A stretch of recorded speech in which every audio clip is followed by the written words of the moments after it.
Karibu mpenzi mtazamaji wa Hope Channel Tanzania, runinga ibadilishayo maisha, katika kipindi kizuri cha Adelante. Mimi naitwa mchungaji Paulo Kazoba, mchungaji wa mtaa wa Chita. Karibu sana siku ya leo katika somo zuri linalosema kumfuata Yesu kwa moyo wote. Tuombe tunapoenda kuanza somo la siku ya leo.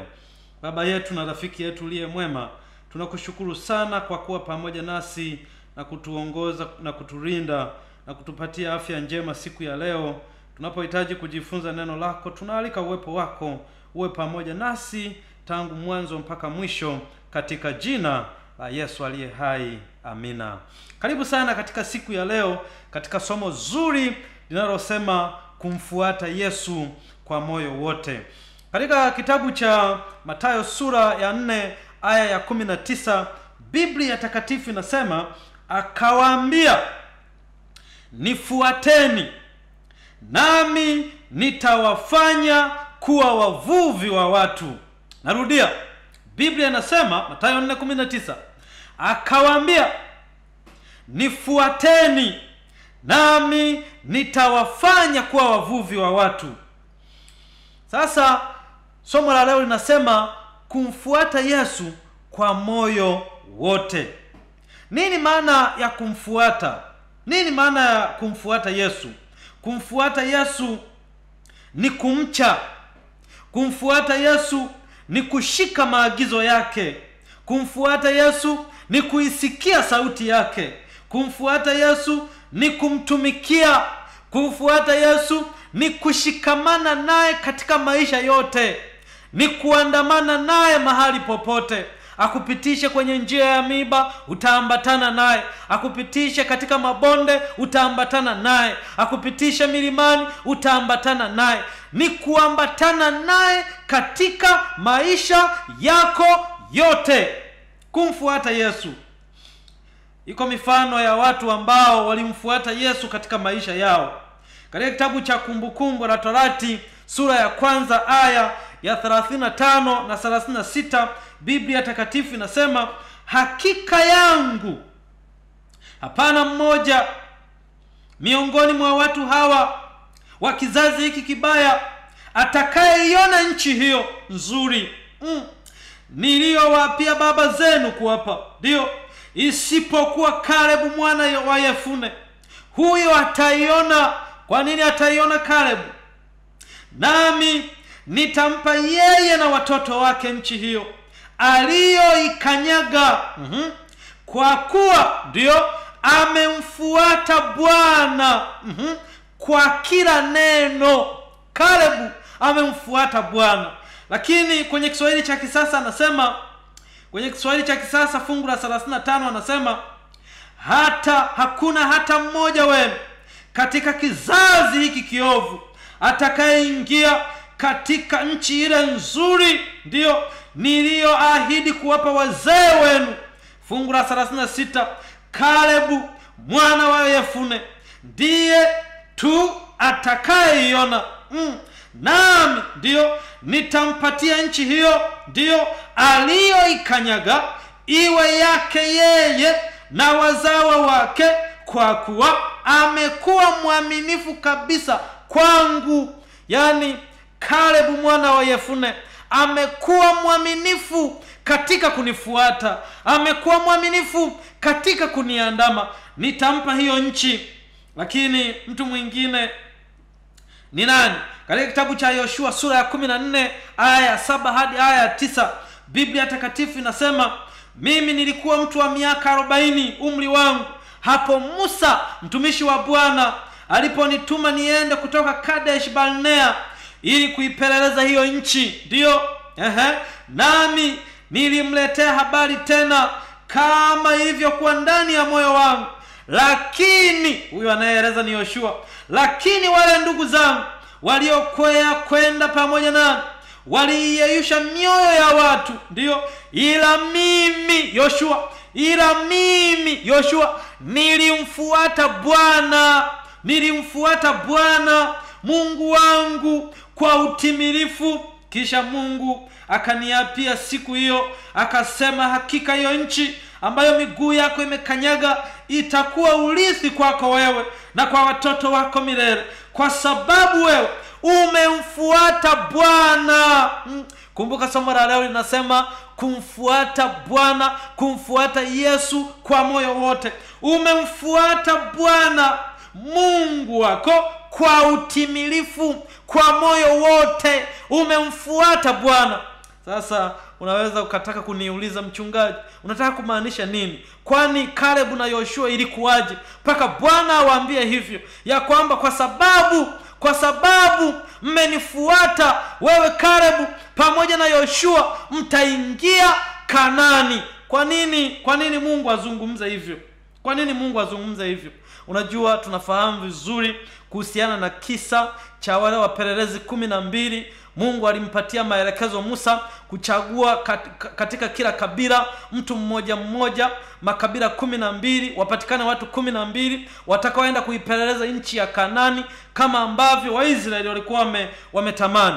Na sasa wakati wa Israeli wanapoenda kupeleleza, kati ya wale 12 wanaporudi, wale 10 wanaleta habari mbaya za kukatisha tamaa watu, za kuwakatisha tamaa wa Israeli, na kuwaambia kwamba ile nchi tuliyoiendea ni nchi ya kutisha, ni nchi inayokula watu, ina majitu makubwa, ina majitu manene, ina majitu ya kushangaza, ni nchi yenye kutisha, na kwa kweli tukienda huko tutakufa, maana sisi tulipoonekana kwao tulionekana wadogo sana kama panzi. Kwa kweli hiyo nchi sio ya kwenda. Wale 10 wapelelezi wanaleta habari za namna hiyo, lakini Yoshua pamoja na Caleb wakawatia moyo watu, pamoja na kwamba watu walikuwa wameshaanza kugafirika na kukasirika na kuchukia na kumlaumu Musa. Kwa nini amewaleta kuwaua? Kwa nini amewaleta kuwaangamiza? Kwa nini amewaleta wafe? Kwa nini asingeacha tu wabaki Misri? Kwa nini asingeacha tu wabaki huko? Kwa nini anawapeleka kwenye nchi ambayo wanaenda kufa? Wanaanza kulalamika na wanataka kuwaua, wanataka kumpiga Musa, wanataka kumpiga Yoshua pamoja na Caleb. Lakini Yoshua pamoja na Caleb wanasimama kuwatia moyo ya kwamba hiyo nchi tutaingia tu, inawezekana kuingia, maana aliyeahidi ni mwaminifu, aliyetuahidi ni mwaminifu. Maana hebu fikirieni enyi watu, fikirieni enyi Waisraeli, mambo ambayo Mungu ametenda njiani, mambo ambayo Bwana amefanya katika maisha yetu, namna alivyotulinda, namna alivyotuvusha kwenye bahari ya Shamu, namna alivyotulisha, namna ambavyo ameendelea kututunza, namna alivyoonekana kwetu. Kumbukeni jamani, hivi kweli kama yeye ameahidi ya kwamba atatupeleka kwenye hiyo nchi ya Kanaani, iweje tena ruhusu tufe? Sisi tunawatia moyo ya kwamba twendeni, maana hakuna jambo lolote ambalo linamshinda Bwana. Twendeni kwenye hiyo nchi ya Kanaani. Wanawatia moyo, halafu watu wanakasirika, wanatamani waanze kuwapiga kwa mawe Yoshua pamoja na Caleb. Halafu Mungu anaingilia kati na anasema, sasa anatamka ahadi ya kwamba kwa kuwa Yoshua, kwa kuwa Caleb wao wameamua kunifuata, wameamua kunitumainia, wameamua kuniamini kwa moyo wao wote, basi hao ndio watakaoingia katika nchi ya Kanaani, kwa sababu wameamua kunifuata. Sikiliza tena, Biblia haisemi tu kwamba wameamua kunifuata, inamalizia wameamua kunifuata, wamechagua kunifuata kwa moyo wao wote. Hawakuwa na mashaka, wameamua kunifuata. Unajua, katika maisha haya ni vizuri sana kumfuata Yesu kwa moyo wote, bila kusitasita. Yaani unapoamua kumfuata Yesu, mfuate kwa moyo wako wote. Usiumbishwe na changamoto za dunia hii. Mfuate kwa moyo wako wote. Usisitasite ukawa na mawazo mawili, unamfuata halafu wakati mwingine tena mguu mwingine kwa shetani. Unapoamua kumfuata, mfuate mazima. Yoshua pamoja na Caleb walimfuata, wakamwamini, wakamtumaini, wakaamua kuandamana naye kwa moyo wao wote. Walimwamini. Nisikilize vizuri mpenzi mtazamaji unayenifuatilia katika wakati huu, nikutie moyo kwamba kama umechukua maamuzi ya kumfuata Yesu katika maisha yako, una heri sana. Wale ambao wamechagua kumfuata Yesu katika maisha yao hawatajuta. Unajua saa nyingine unaweza ukachekwa, unaweza ukadharauliwa ya kwamba unamfuata Yesu, umeamua kuambatana na Yesu, utapata faida gani? Itakuwaje? Kama tutakavyoona huko mbele, kuna wanafunzi waliuliza, itakuwaje utakuwa maskini wewe? Unakuwa Mkristo, umeamua kuwa Mkristo, utakuwa maskini. Wanakukatisha tamaa. Mfuate Yesu katika maisha yako, wala usiangalia hivyo vikwazo vya wakatisha tamaa. Sikiliza vizuri mpendwa mtazamaji, katika kumfuata Yesu kuna gharama zake. Kumfuata Yesu siku zote kunahitaji kujikana nafsi. Unapoamua kumfuata Yesu lazima ujikane nafsi, kama ambavyo kitabu cha Mathayo sura ya 1 aya 24 Biblia takatifu inasema, wakati huo Yesu aliwaambia wanafunzi wake, mtu yeyote ndio akitaka kunifuata ndio ajikane mwenyewe, ajitwike msalaba wake anifuate. Ajikane. Sasa Yesu alikuwa anamaanisha nini kusema hivyo? Yesu alikuwa anamaanisha kwamba katika kumfuata Bwana hatutapita njia tu tambalale. Katika kumfuata Bwana hatutapita tu njia yenye furaha siku zote. Katika kumfuata Bwana tutapitia changamoto, tutapitia maumivu, tutapitia mateso, kama ambavyo kitabu cha Wafilipi sura ya 1 aya ya 29 Biblia takatifu inasema, maana mmepewa katika Kristo, mmepewa kwa ajili ya Kristo, si kumwamini tu, ila na kuteswa kwa ajili yake. Wengine wanasemaga kwa Yesu ni raha jamani, kwa Yesu ni raha. Ni kweli, lakini sio raha hivyo. Utapitia majaribu ya namna mbalimbali. Nakumbuka hata mimi nilipoamini nilikutana na vikwazo vya kutosha, nilikutana na changamoto za kutosha. Kama nisingelikuwa nimeamua kujikana nafsi, ningeliacha kumfuata Yesu, lakini kwa sababu nilimjua niliyemwamini, nilimfuata daima. Nilipitia wakati wa kufukuzwa nyumbani kwa sababu ya imani yangu, lakini hata hivyo kwa sababu nilimjua niliyemwamini, niliamua kuandamana naye daima. Nisikiliza vizuri, katika kumfuata Yesu kuna changamoto zake, lakini pamoja na hayo Yesu ameahidi kuwa pamoja nasi. Kama moja wa wanafunzi wa Yesu ambaye alikuwa ni Petro, alitamani pia kujua kuna faida gani katika kumfuata Yesu maishani. Kuna faida zipi tunapoamua kumfuata Yesu maishani? Pamoja na kwamba tutateseka, lakini ni faida gani zilizopo kupitia kumfuata Yesu? Katika kitabu cha Mathayo sura ya 19 aya ya 27 hadi aya ya 29, Petro alimuuliza Yesu. Ndipo Petro akajibu akamwambia, tazama, sisi ndio tumeacha vyote tukakufuata, tutapata nini basi? Yawezekana na wewe unaweza kujiuliza swali la namna hiyo, ya kwamba nimemfuata Yesu katika maisha yangu, nitapata nini basi? Maana wengine wanakukejeli, wengine wanakubeza, wengine wanakudharau, wengine wanaona umechanganyikiwa, wengine wanaona unapoteza muda. Nisikiliza vizuri, hakuna kupoteza muda hapa. Tunapomfuata Yesu kuna faida za kutosha, mpenzi mtazamaji. Yesu akamjibu Petro akamwambia, amini nawaambia ya kwamba ninyi mlionifuata mimi, katika ulimwengu mpya atakapoketi mwana wa Adamu katika kiti cha utukufu wake, ninyi nanyi ndio mtaketi katika viti 12, ndio mkiwahukumu kabila 12 za Israeli. Na kila mtu aliyeacha nyumba au ndugu wa kiume au ndugu wa kike au baba au mama au watoto au mashamba kwa ajili ya jina langu atapokea mara 100 na kuurithi uzima wa milele. Habari njema yenye matumaini. Ninalipenda fungu hili. Kumbe katika kumfuata Yesu kuna faida. Petro naye alikuwa ni mvuvi, lakini akaamua kumfuata Yesu. Sasa anajiuliza, nimeacha shughuli zangu, nimeacha mambo yangu, nimeacha familia yangu, nimeacha watoto wangu, nimemwacha mke wangu, nimeacha mashamba yangu, nimeacha kazi yangu nzuri niliyoipenda, nikaamua kumfuata Yesu. Nitapata nini basi?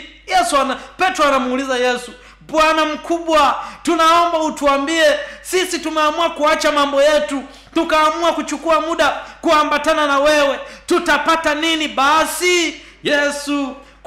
Yesu anamwambia, ninyi mlioacha mashamba, mlioacha watoto, mlioacha baba, mlioacha mama, mlioacha mali za ulimwengu huu, mlioacha ya dunia, mlioacha kila kitu, mkaamua kunifuata mimi, atakapoketi Mwana wa Adamu katika kiti cha utukufu wake, nanyi mtaketi katika viti 12, ndio mkiwahukumu kabila 12 za Israeli.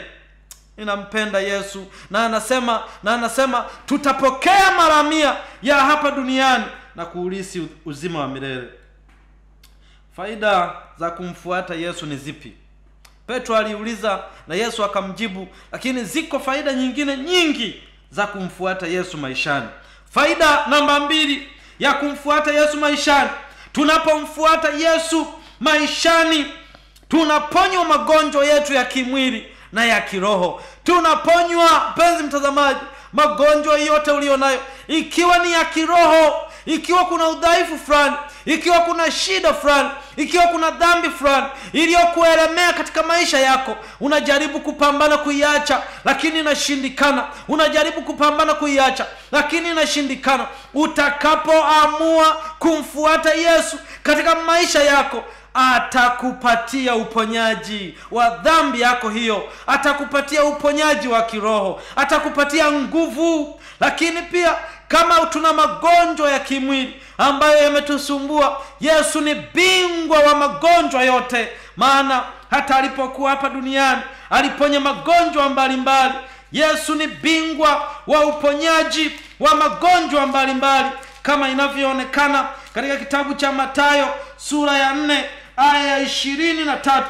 Biblia takatifu inasema, naye alikuwa akizunguka katika Galilaya yote akifundisha katika masinagogi yao na kuhubiri habari njema ya ufalme na kuponya ugonjwa na udhaifu wa kila namna kwa watu. Na habari zake zikaenea katika Shamu yote, wakamletea wote waliokuwa hawawezi, ndio waliokuwa hawawezi, wakaletwa walioshikwa na maradhi mbalimbali na mateso, wenye pepo wakaletwa, waliokuwa na kifafa wakaletwa, waliokuwa wenye kupooza wakaletwa, akawaponya. Na makutano mengi wakamfuata kutoka Galilaya na Dekapoli na Yerusalemu, ndio na Uyahudi na ng'ambo ya Yordani, wakamfuata kwa ajili ya kuponywa, na Yesu akawaponya. Tunapomfuata Yesu katika maisha yetu, atatuponya.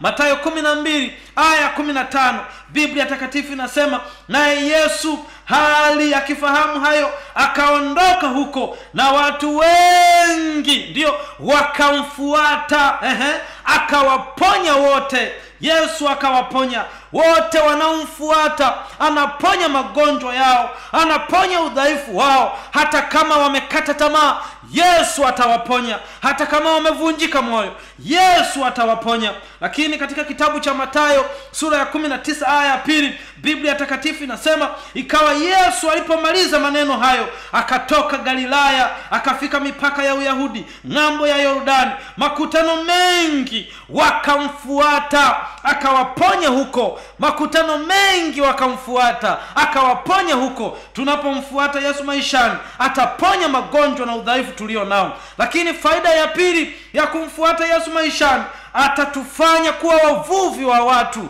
atatufanya kuwa wachungaji, atatufanya kuwa wahubiri wa Injili, atatufanya kuwa waimbaji, atatufanya kuwa wafundishaji wa neno la Bwana. Yesu tunapomfuata maishani, atatufanya kuwa wavuvi wa watu.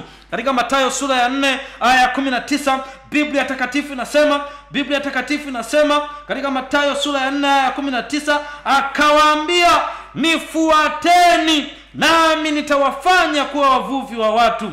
Hiyo ni faida ya pili ya kumfuata Yesu maishani. Lakini faida ya tatu ya kumfuata Yesu maishani, atakuwa pamoja nasi kila tuendako. Katika kitabu cha Wafalme wa pili sura ya 18 aya ya 6 mpaka aya ya 7, Biblia takatifu inasema, maana alishikamana na Bwana, hakuacha kumfuata, bali alizishika amri zake Bwana alizomwamuru Musa, naye Bwana akawa pamoja naye kila alikokwenda alifanikiwa. Tena alimwasi mfalme wa Ashuru, wala hakumtumikia.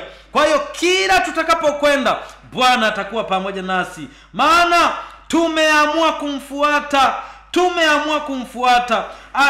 Atakuwa pamoja nasi tutakapopita mabondeni, atakuwa pamoja nasi tutakapopita milimani, atakuwa pamoja nasi tutakapopita kwenye miiba, atakuwa pamoja nasi tutakapopita kwenye machozi, atakuwa pamoja nasi tutakapopita kwenye huzuni, atakuwa pamoja nasi tutakapopita kwenye hali ya kufiwa na wapendwa wetu na watoto wetu na wazazi wetu na ndugu zetu na kaka zetu, atakuwa pamoja nasi tutakapopita kwenye hali ngumu ya kiuchumi, hali ngumu ya kimaisha, atakuwa pamoja nasi tutakapopita kwenye hali ya kutengwa na wazazi wetu na kufukuzwa na wazazi wetu kwa sababu ya imani, atakuwa pamoja nasi tutakapopita kwenye hali mbaya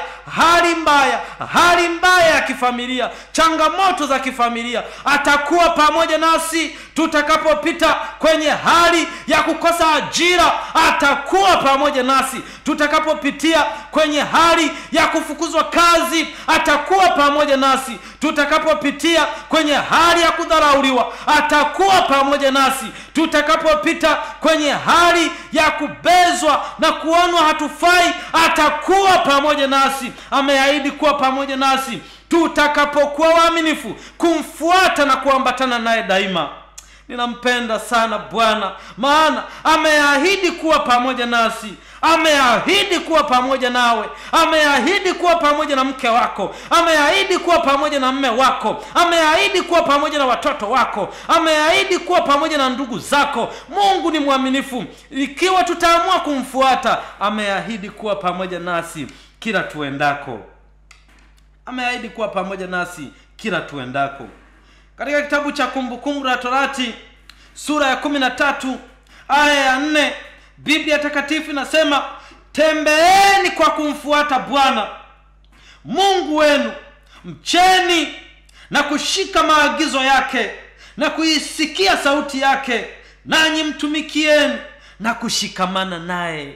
Yaani mtumikie Bwana, muabudu yeye, mche yeye, mtumainie na kumtegemea siku zote. Usitumainie waganga wa kienyeji, mfuate Bwana kwa kumwabudu yeye peke yake.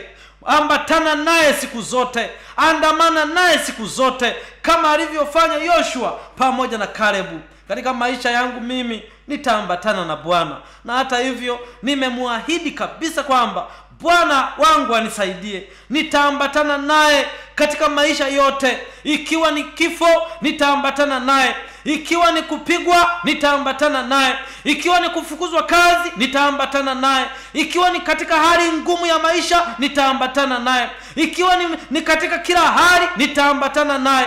Nitaambatana pamoja na Bwana katika maisha yangu yote. Sitaruhusu chochote kinitenganishe na Bwana wangu, kama ambavyo Paulo alisema katika Warumi sura ya 8 aya 35. Biblia takatifu inasema, ni kipi kitakachotutenga na upendo wa Mwokozi? Je, ni dhiki? Je, ni dhiki? Je, ni njaa? Je, ni uchi? Je, ni upanga? Je, ni watoto? Je, ni mke? Je, ni baba? Je, ni mama? Je, ni ndugu zangu? Je, ni akina nani watakaonitenga na upendo wa Mwokozi? Wala yaliyo juu wala yaliyo chini, wala wenye mamlaka, wala viongozi, wala wenye uwezo, wala matajiri, wala mtu awaye yoyote yule, sitaruhusu anitenge na upendo wa Mwokozi. Nitaambatana pamoja na Bwana daima, nitaambatana pamoja na Yesu daima katika maisha yangu yote.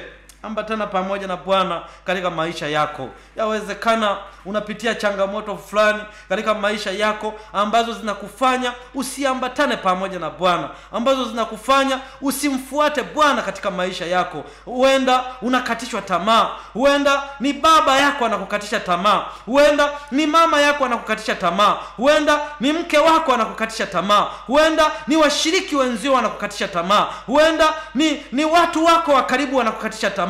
Usijali, wewe songa mbele, songa mbele, hakikisha unavuka hivyo vizuizi. Songa mbele, mfuate Bwana katika maisha yako, mpendwa mtazamaji, maana ameahidi kuwa pamoja na wewe kila uendako. Bwana aendelee kukubariki sana. Ikiwa utatamani kuwasiliana pamoja nami, wasiliana nami kwa namba ifuatayo: 0710 mwishoni. Nitarudia: 0710 mwishoni. Ikiwa unahitaji ushauri pamoja na maombi, Bwana aendelee kukubariki sana. Siku zote ambatana na Bwana katika maisha yako yote. Usiruhusu chochote kikutenganishe pamoja na Bwana wako. Ambatana naye daima. Baba yetu na Mungu wetu uliye mwema, tubariki na umbariki mpenzi mtazamaji katika jina la Yesu. Amina.